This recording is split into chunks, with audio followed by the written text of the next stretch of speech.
প্রশ্ন হলো, নবুয়তের পূর্বে রাসূল আকরাম সাল্লাল্লাহু আলাইহি সাল্লাম কোন ধর্ম পালন করতেন? গুরুত্বপূর্ণ প্রশ্ন।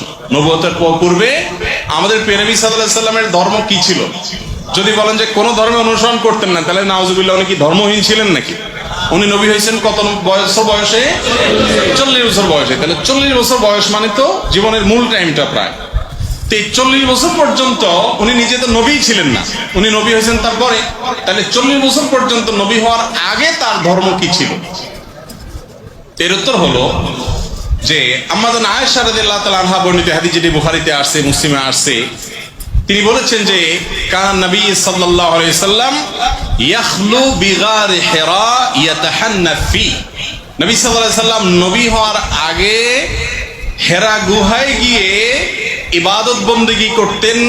ইয়াতাহান্নাফ এর তরজমা ইবনে হাজার আসকালানী রাহিমাহুল্লাহ অনেকে বলেছেন ইয়াতাহান্নাফ, অর্থাৎ ইব্রাহিম আলাইহিস সালামের যে দ্বীন হানিফ ছিল, ওই দ্বীন হানিফের উপরে তিনি অটল থাকতেন, অবিচল থাকতেন।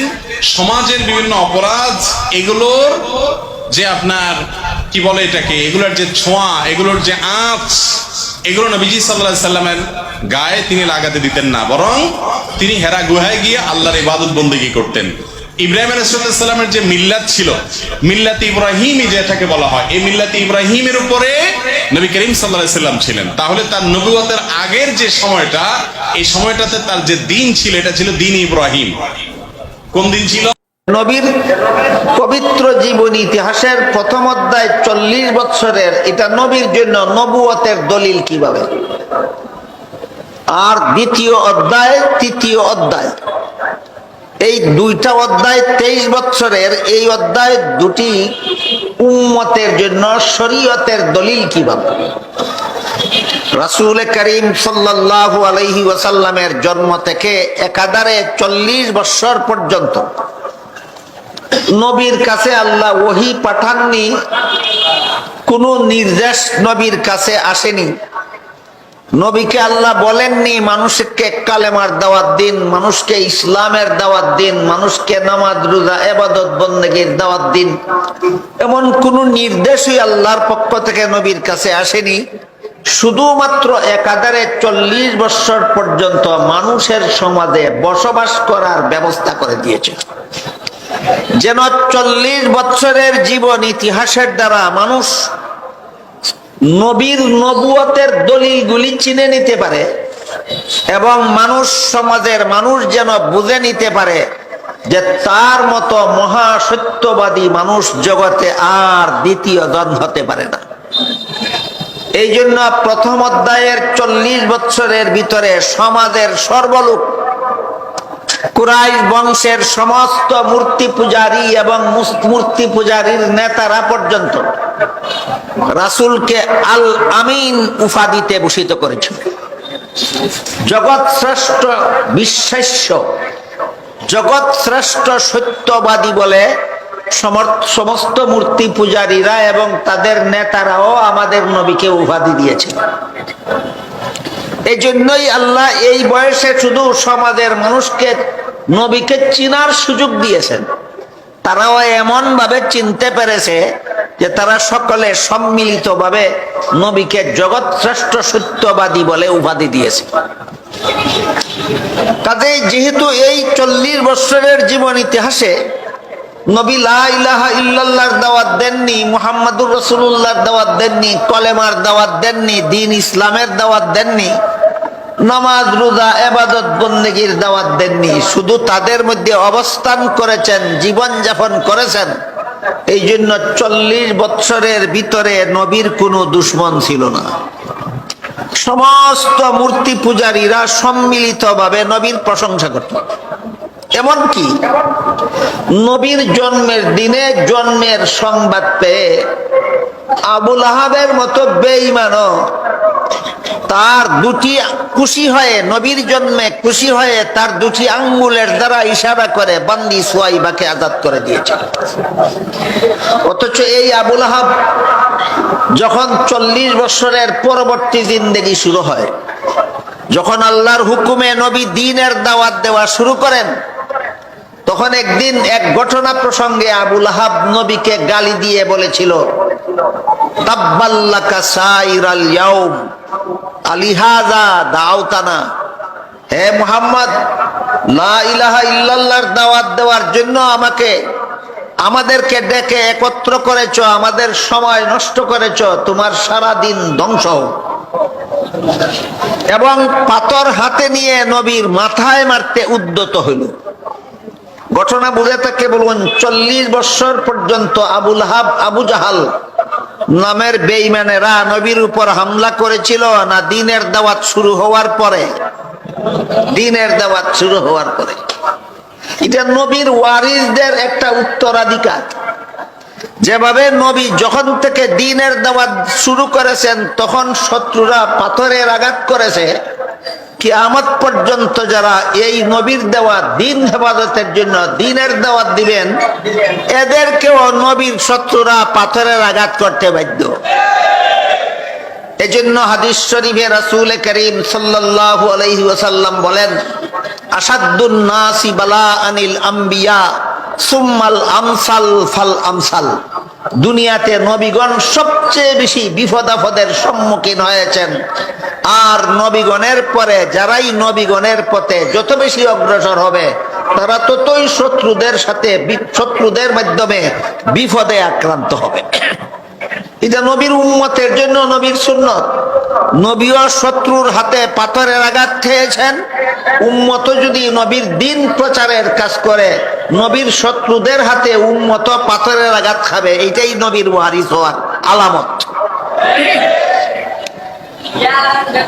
এই আবু লাহাব যিনি যে নবীর জন্মের দিন খুশি হয়ে বান্দি আজাদ করে দিয়েছিল, সে যখন নবী দ্বীনের দাওয়াত দেওয়া শুরু করলেন পাথর হাতে নিয়ে নবীর মাথায় মারতে উদ্যত হল আর বলতে লাগলো, তাব্বাল্লাকা সাইরাল ইয়াউম আলিহাযা দাউতানা। হে মুহাম্মদ, এই কাজের জন্য আমাদেরকে ডেকে সময় নষ্ট করলে তোমার সারা দিন ধ্বংস হোক। প্রতিবাদে আল্লাহ পবিত্র কুরআনের সূরা লাহাব নাযিল করে বলেন, তাব্বাত ইয়াদা আবি লাহাবি ওয়া তাব্বা। আমার নবীর সারা দিন ধ্বংস হবে না, আবু লাহাবের ইহকাল পরকাল ধ্বংস হবে। মা আগনা আনহু মালুহু ওয়া মা কাসাব। আবু লাহাবকে ধ্বংসের হাত থেকে তার সম্পদ এবং সন্তান কেউই রক্ষা করতে পারবে না। সায়াসলা নারান যাতা লাহাব। আবু লাহাবকে জাহান্নামের শিখাময় আগুন দিয়ে জ্বালিয়ে চিরকাল শাস্তি দেওয়া হবে। তাহলে নবীর সাথে আবু লাহাবের বিরোধ ছিল জন্মের দিন না 40 বছর পর? 40 বছরের ভিতরে বিরোধ সৃষ্টি হইল না কেন? দ্বীনের দাওয়াত দিছেন না। এই জন্য আবু লাহাব, আবু জাহালদের কোন শত্রুতামি নবীর সাথে 40 বছর পর্যন্ত ছিল না। যখন 40 বছর পরে আল্লাহর হুকুমে দ্বীনের দাওয়াত দিতে বের হলেন, তখন ওই এরা শত্রু হয়ে নবীর উপর আঘাত করা শুরু করল। এইরকম দ্বিতীয় অধ্যায়, সিরাতুন নবীর দ্বিতীয় অধ্যায়, 13 বছরের মক্কি জিন্দেগিতে একবার নবী মক্কা শরীফ থেকে কয়েক মাইল দূরে তায়েফ গেলেন তায়েফের বাসিন্দাকে দ্বীনের দাওয়াত দেওয়ার জন্য। তায়েফের বাসিন্দারা নবীর দাওয়াত তো গ্রহণ করলই না, বরং নবী নিরাশ হয়ে মক্কার পথে ফিরার সময় পিছন দিক থেকে দল বেঁধে বৃষ্টির মতো পাথরের ঢল নিক্ষেপ করলো নবীর শরীরের উপর। শত্রুদের পাথরের ঢিলের আঘাতে আঘাতে নবীর শরীর জখম হয়ে রক্তে লাল হয়ে গেল। এক সময় নবী ক্লান্ত হয়ে একটি গাছের ছায়ায় বসে পড়লেন। আল্লাহ পাক রব্বুল আলামিন সাথে সাথে জিবরিল ফেরেশতাকে নবীর কাছে পাঠালেন। বললেন, আমার নবীকে গিয়ে বলো, বেঈমানেরা নবীর সাথে যে বেয়াদবি করেছে আমি আল্লাহ তো দেখেছি। তিনি যদি প্রতিশোধ চান তাহলে তায়েফের 2 প্রান্তের 2 পাহাড়কে একত্র করে আমি সমস্ত তায়েফবাসীকে নিষ্পেষিত করে দেব। জিবরিল ফেরেশতা আল্লাহর পক্ষ থেকে আসলেন, নবীকে আল্লাহর সংবাদ দিলেন, আপনি যদি প্রতিশোধ চান তাহলে আল্লাহ তায়েফের 2 প্রান্তের 2 পাহাড়কে একত্র করে তায়েফবাসীকে নিষ্পেষিত করে দেবেন। জবাবে নবী বলেন, আল্লাহুম্মা হদি কওমি ফাইন্নাহুম লা ইয়ালামুন, হে আল্লাহ এদেরকে ধ্বংস করে দিবেন না, এদেরকে হেদায়েত দান করো। এইটাই নবীর চরিত্র, আর ওইটাই আবু লাহাবদের চরিত্র। যারা মার খাইয়াও হেদায়েতের দোয়া করে এরা নবীর আদর্শের অনুসারী। যারা মার খাইয়াও হেদায়েতে, যে মারে তার জন্য হেদায়েতের দোয়া করে, তারা নবীর আদর্শে আদর্শবান, তারা সত্যিকারের নায়েবে নবী, ওয়ারাসাতুল আম্বিয়া। আর দ্বীনের দাওয়াতের কারণে যারা মারে, ওই যুগে তারা ছিল নবীর দুশমন, এই যুগে এরা হবে নবীর উম্মতের দুশমন। দুশমনের জন্য নবী ধ্বংসের বদদুয়া না করে হেদায়েতের দোয়া করেছেন।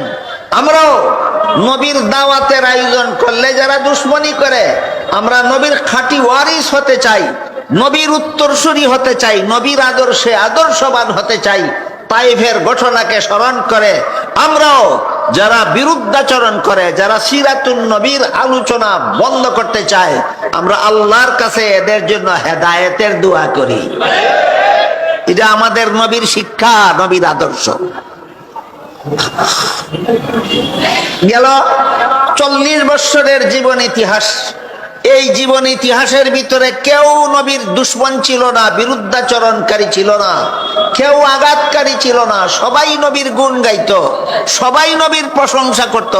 নবীর জন্মদিনে নবীর বড় দুশমন আবু লাহাব আনন্দিত হয়ে বান্দি আজাদ করে দিয়েছিল। 40 বছর পরে সিরাতুন নবীর দ্বিতীয় অধ্যায় শুরু হয়। দ্বিতীয় অধ্যায় 13 বছরের। এই 13 বছর নবী মক্কা নগরীতে অবস্থান করেই সমাজের মানুষকে দ্বীনের দাওয়াত দিয়েছেন। আর দীর্ঘ 13টি বছর পর্যন্ত তারা নবীকে এবং নবীর অনুসারীকে লুম হর্ষক জুলুম অত্যাচার চালিয়ে গেছে।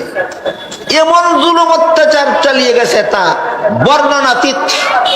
যেমন একদিন নবী বাজারে গিয়া বাজারের মানুষকে দাওয়াত দিলেন, ইয়া আইয়ুহান নাস কুলু লা ইলাহা ইল্লাল্লাহু তুফলিহু, হে লোক সকল তোমরা লা ইলাহা ইল্লাল্লাহ স্বীকার করো, তোমাদের জীবন সফল হয়ে যাবে। এমত অবস্থায় আবু জাহাল দলবল নিয়ে বাজারে গেল। বাজারে গিয়া একদিকে নবী বলেন লা ইলাহা ইল্লাল্লাহ স্বীকার করো, জীবন সফল হয়ে যাবে।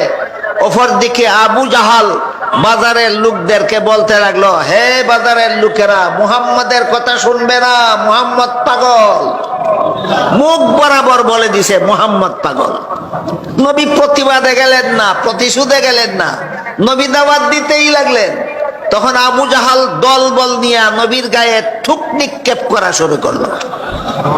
এর দ্বারাও যখন নবীকে দ্বীনের দাওয়াত থেকে ফিরাতে পারলো না, থুকে বেজার শরীরের মধ্যে রাস্তার বালু নিক্ষেপ করতে লাগলো।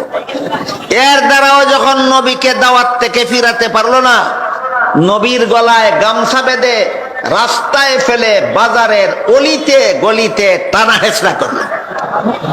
ঘটনার দ্বারা আপনারা বুঝলেন কি 13 বছরের মক্কি জিন্দেগি সিরাতুন নবীর দ্বিতীয় অধ্যায়ে নবী কি পরিমাণ জুলুম অত্যাচার সহ্য করেছেন শুধুমাত্র দ্বীনের দাওয়াত সমাজে চালু রাখার জন্য।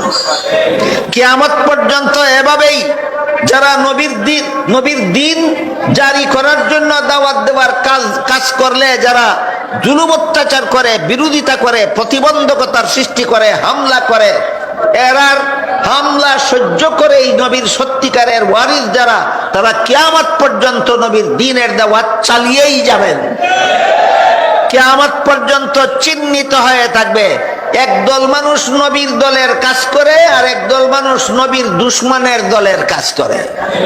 নবীর দলের কাজ করে কারা? নবীর দ্বীনের দাওয়াত মার খেয়েও প্রতিবন্ধকতা সত্ত্বেও চালু রাখে যারা, এরা নবীর দলের লোক। আর নবীর দ্বীনের কথা বলার কারণে যারা হামলা করে, বাধার সৃষ্টি করে, এরা নবীর দুশমনের দলের লোক। এই অবস্থায় দীর্ঘ 13টি বছর পর্যন্ত একতরফা জুলুম অত্যাচার সহ্য করে নবী মক্কা শরীফে দ্বীনের দাওয়াত চালু রাখার কারণে মুষ্টিময় যে কিছু সংখ্যক মানুষ ইসলাম গ্রহণ করেছিল, তাদের মধ্যে একজনের নাম ছিল হযরত খাব্বাব রাদিয়াল্লাহু তাআলা। কেন তিনি নবীর দ্বীন গ্রহণ করলেন? এই কারণে শত্রুরা লোহার শলা আগুনে পুরাইয়া লাল করিয়া হযরত খাব্বাবের গায়ে চাপা দিয়া ধরে রাখছে। চিন্তা করে দেখেন, নবীর দ্বীন গ্রহণ করার কারণে শত্রুরা কি পরিমাণ জুলুম অত্যাচার করেছিল। আরেকজন মহিলার নাম ছিল সুমাইয়া রাদিয়াল্লাহু তাআলা আনহা। তিনি কেন নবীর দাওয়াত গ্রহণ করলেন? এই অপরাধে মক্কার শীর্ষ সন্ত্রাসী আবু জাহাল নিজের হাতে বর্ষা নিয়া হযরত সুমাইয়া রাদিয়াল্লাহু আনহার লজ্জাস্থানে আঘাত করে শহীদ করেছিল। কিন্তু কোনদিন নবী প্রতিশোধ নিতে যাবেন দূরের কথা, প্রতিবাদও করেননি, টু শব্দটাও করেননি, নীরবে সহ্য করেছেন আর আল্লাহর কাছে দোয়া করেছেন, আল্লাহুম্মা হদি কওমি, আল্লাহ আমার জাতিকে হেদায়েত দান করো। দ্বীনের দাওয়াত এত সোজা না, এত সস্তা না। এইভাবে মার খেতে হয়, তারপরে ধৈর্য ধারণ করতে হয়। আর যারা মারে এমন শত্রুদের জন্য আল্লাহর কাছে হেদায়েতের দোয়া করতে হয়। যেমন তেমন ধৈর্যের কথা নয়, এটা নবীর আদর্শ। কিয়ামত পর্যন্ত নবীর আদর্শবাদী হক্কানি উলামায়ে কেরাম এই অবস্থাতেই নবীর ওয়ারিসের দায়িত্ব পালন করে যাবেন। দীর্ঘ 9 বছর, দীর্ঘ 13 বছর এইরকম জুলুম অত্যাচার সহ্য করার পর এক সময় আল্লাহ হুকুম দিলেন, আর জুলুম অত্যাচার সহ্য করার দরকার নাই। আপনি আপনার অনুসারীদেরকে নিয়ে মক্কা শরীফ থেকে হিজরত করে মদিনা শরীফ চলে যান। আল্লাহর হুকুমে নবীর অনুসারী মুসলমানদেরকে নিয়ে মক্কা শরীফ থেকে 500 কিলোমিটার উত্তরে মদিনা শরীফ চলে গেলেন। মদিনা শরীফ চলে যাওয়ার পরে সেখানে আরো 10 বছর জীবন যাপন করলেন। কুরআন নাজিল শুরু হওয়ার আগের 40 বছর নবীর জন্য নবুয়তের দলিল। কুরআন নাজিল শুরু হওয়ার পর থেকে আরো 13 বছরের মক্কি জিন্দেগি, যে জুলুম অত্যাচার সহ্য করেও নবীর আদর্শের অনুসারী হওয়ার শিক্ষা। আর হিজরত করে মদিনা শরীফ যাওয়ার পর সন্ত্রাস দমনের ব্যবস্থা আল্লাহ নবীকে শিক্ষা দিলেন। ইসলামের জিহাদ বিধান, এটা হলো সন্ত্রাস দমনের চূড়ান্ত ব্যবস্থা। সিরাতুন নবীর 3 অধ্যায়ের 3টা বৈশিষ্ট্য। প্রথম অধ্যায় 40 বছরের নাম কাবলান নবুয়ত, দ্বিতীয় অধ্যায় 13 বছরের নাম মক্কি জিন্দেগি, তৃতীয় অধ্যায় 10 বছরের নাম মাদানী জিন্দেগি। প্রথম অধ্যায়ের বৈশিষ্ট্য হলো নবীর জন্য নবুয়তের দলিল। এই 40 বছরের ভিতরে আল্লাহ নবীর দ্বারা এমন সমস্ত ঘটনা ঘটাইছেন যে ঘটনাগুলি নীরব ভাষায় প্রমাণ করে দেয় এটা একমাত্র নবীর পক্ষে সম্ভব, আর কোনো মানুষের পক্ষে সম্ভব নয়। যেমন নবী কুলের শিশু থাকাকালেও কখনো উলঙ্গ হয়েছেন না। বলেন, কুলের শিশু থাকাকালে উলঙ্গ না হওয়া আর কোনো মানুষের পক্ষে সম্ভব না, একমাত্র নবীর পক্ষে সম্ভব। তাহলে ঘটনাটা কার জন্য কিসের দলিল?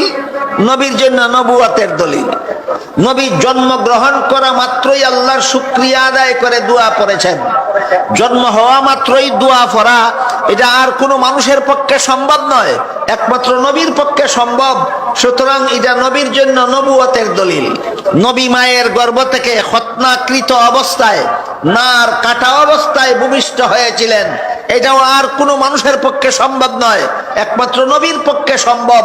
সুতরাং এটা উম্মতের জন্য যদি শরীয়তের দলিল হইতো, তাহলে এই ঘটনা উম্মতে অনুসরণ করতে হইতো। উম্মতের ক্ষমতাই নাই এই ঘটনা পালন করার, অনুসরণ করার। এই ঘটনা উম্মতের জন্য শরীয়তের দলিল নয়, ঘটনাটা নবীর জন্য নবুয়তের দলিল। নবী যখন মা আমেনার গর্ভ থেকে ভূমিষ্ঠ হলেন, মা আমেনার গর্ভ থেকে ভূমিষ্ঠ হলেও বিশেষ একটা কারণবশত মা আমেনা দুধ পান করাতে পারেননি। দুধ মা হালিমা সাদিয়া নবীকে দুধ পান করাইছেন। বুঝে থাকতে বলুন তো, হালিমা আমেনার ছেলেকে দুধ পান করাতে পারবেন নিজের কোনো সন্তান হইলে না না হইলে? হইলে। হালিমারও এক দুধ পানকারী শিশু ছেলে ছিল, তাই হালিমা নিজের ছেলেকেও দুধ পান করাইতেন, আমেনার ছেলেকেও দুধ পান করাইতেন। তাহলে হালিমার দুধ পানকারী শিশু এখন কজন? 2 জন। এই জন্য মুহাম্মাদুর শিশু মুহাম্মদ সাল্লাল্লাহু আলাইহি ওয়াসাল্লাম হালিমার এক স্তনের দুধ নিজে পান করতেন, আর এক স্তনের দুধ নিজের দুধ ভাইয়ের জন্য রেখে দিতেন। কুলের শিশুকালে এত বড় ইনসাফ প্রতিষ্ঠা করা দুনিয়ার কোন মানব, মহামানব, মহামনীষীর পক্ষে সম্ভব ছিল না, একমাত্র মুহাম্মদুর রাসূলুল্লাহর পক্ষে সম্ভব ছিল। তাহলে ঘটনাটা কার জন্য, কিসের দলিল? ঘটনাটা নবীর জন্য, নবুয়তের দলিল। এইভাবে জন্ম থেকে নিয়ে 40 বছর পর্যন্ত আমাদের নবীর দ্বারা আল্লাহ এমন কতগুলি ঘটনা ঘটাইছেন যেগুলি উম্মতে অনুসরণ করার ক্ষমতাই রাখে না। পালন করি বললে কাজ হবে না, পালন করার ক্ষমতাই তোমার নাই। এইগুলি তোমার পালনের জন্য নয়, এগুলি নবীর জন্য, নবুয়তের দলিল পেশ করার জন্য আল্লাহ নবীর দ্বারা ঘটনাগুলি ঘটাইছেন। রাসূলের শরীর মুবারকের ঘামে মেশকে আম্বরের সুগন্ধ হইত। এই জন্য রাসূল কোন রাস্তা দিয়া গেলে যদি লোকে খুঁজতো তিনি কোন রাস্তা দিয়া গেলেন, তাহলে যেই রাস্তার বাতাসের মধ্যে আতরের সুগন্ধ পাওয়া যেত, লোকে বুঝতে পারতো নবী এই রাস্তা দিয়ে গেছেন, কারণ নবীর ঘামের মধ্যেই আতরের সুগন্ধ হয়। রাসূল যখন খোলা আকাশের নিচে চলাফেরা করতেন, তখন যদি রোদের দ্বারা নবীর শরীরে কষ্ট হইত, আকাশের মেঘের খণ্ড নবীর মাথা মুবারকের উপর ছায়া দিয়া দিয়া নবীর সাথে সাথে যাইত। এই ঘটনা কার জন্য, কিসের দলিল? নবীর জন্য, নবুয়তের দলিল। নবী যখন খোলা আকাশের নিচে কোথাও বসা থাকতেন, তখন যদি রোদের কারণে নবীর শরীরে কষ্ট হইতো, তাহলে আশপাশের গাছের ডালপালা লতা পাতা নইয়া নবীর মাথা মুবারকের উপর ছায়া দিয়া দাঁড়াইয়া থাকতো। কার জন্য, কিসের দলিল? ঘটনা নবীর জন্য, নবুয়তের দলিল। নবীর পেশাবে সুগন্ধ হইতো, পায়খানায় সুগন্ধ হইতো।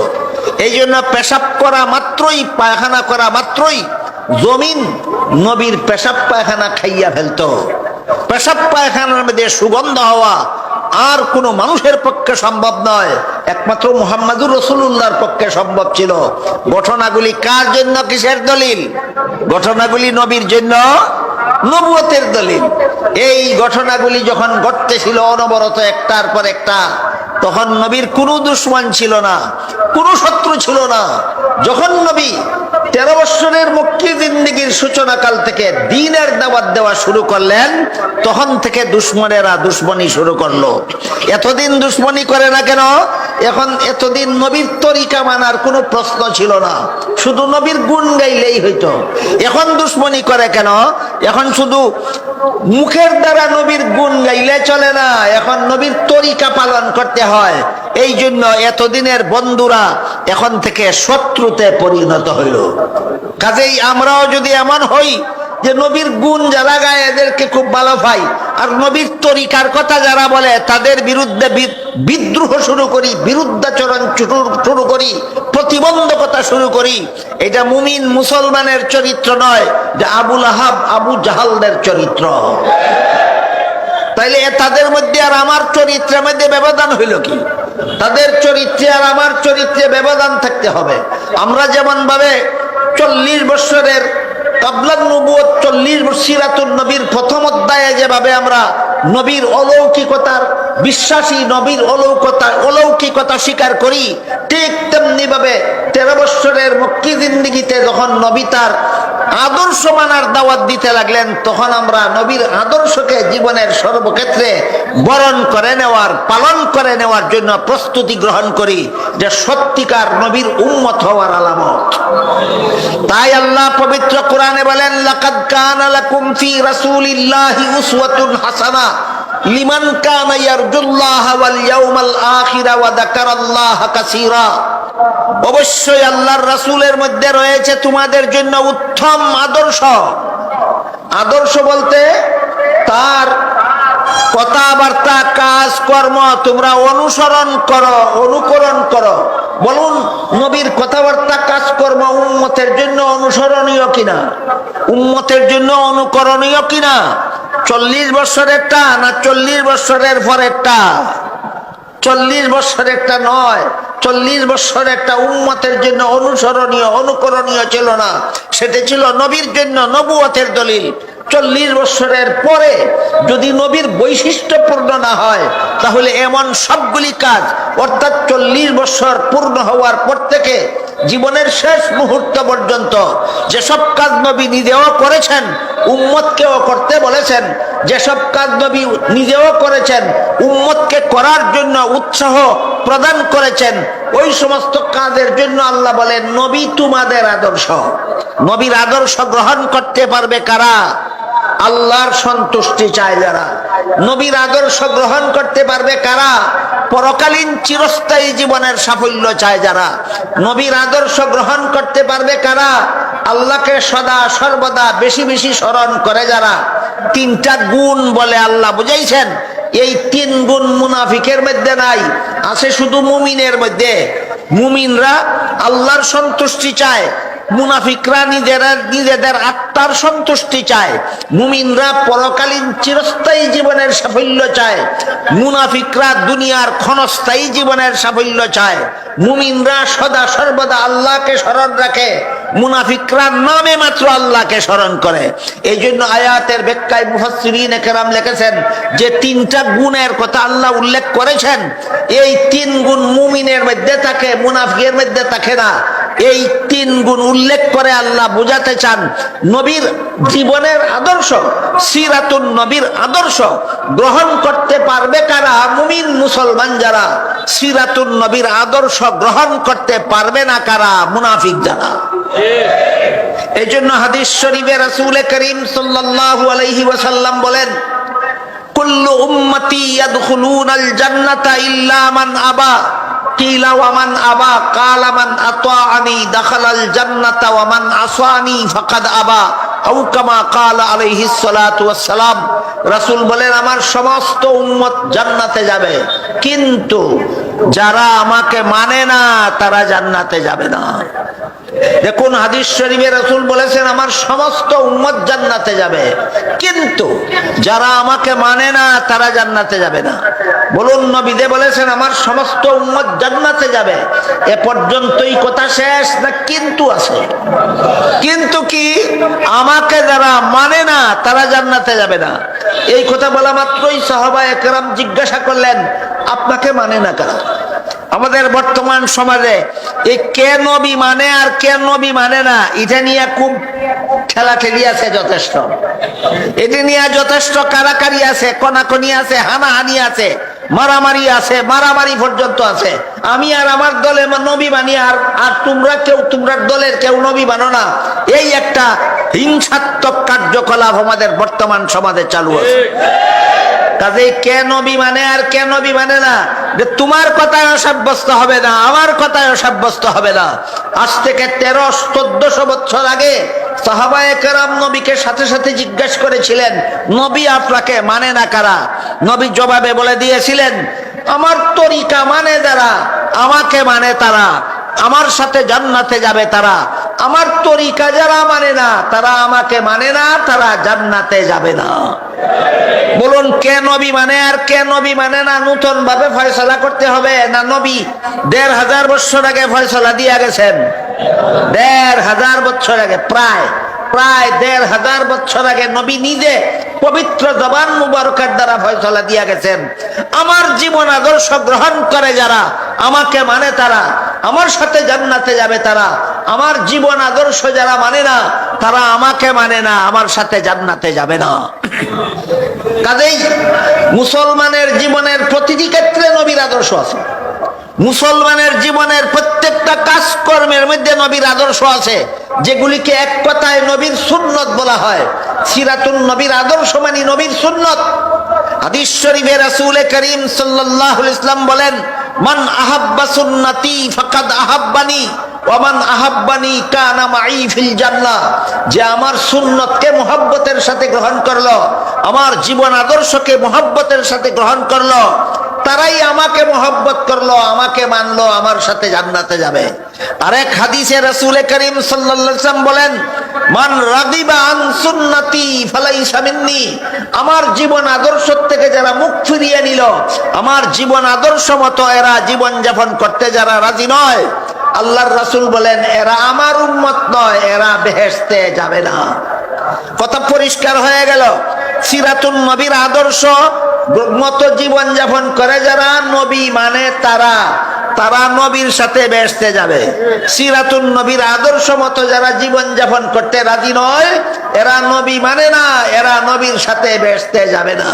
কাজেই নবী কে মানে আর কে মানে না, এটা নিয়ে নতুন ভাবে কোনো ঝগড়া করতে হবে না। ১৫০০ বছর আগের ফয়সলা করা, ১৫০০ বছর আগের থেকে নবী নিজে ফয়সলা দিয়ে গেছেন।